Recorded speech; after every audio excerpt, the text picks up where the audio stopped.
नमस्कार मंडळी. आज आपण घरच्या घरी आमचूर पावडर कशी तयार करायची हे बघणार आहोत, म्हणजेच होममेड आमचूर पावडर.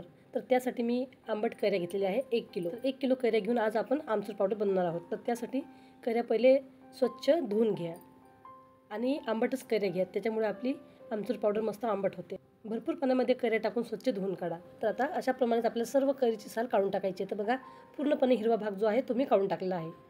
त्यानंतर ही कैरी तुम्ही जाड किसणीने किसून घेऊ शकता, विड्याने किंवा सुरीने बारीक तुम्ही चिरूनही घेऊ शकता. फक्त आपल्याला पातळ काप करायचे आहे, जेणेकरून हे लवकर उन्हामध्ये सुकून जाईल, लवकर तयार होईल. फक्त अशा पद्धतीने पातळ काप व्हायला पाहिजे, म्हणजेच ही कैरी लवकर सुकते. सर्व कैरी कापून झाल्यानंतर यामध्ये परत पाणी टाकायचं आहे आणि शेंगदाणे एवढा आपल्याला चुना घ्यायचा आहे. यामध्ये पाणी टाकायचं, चुना व्यवस्थित पातळ करायचा आणि या कैरीवर टाकायचा. एखादी जाळीदार टोपली घ्यायची, त्यामध्ये कैरी पूर्णपणे काढून टाकायची, यामधील पूर्ण पाणी काढून टाकायचं आहे. बस, मग कैरी सुकवायची, मिक्सरवरती बारीक करायची, आमचूर पावडर तयार झाली.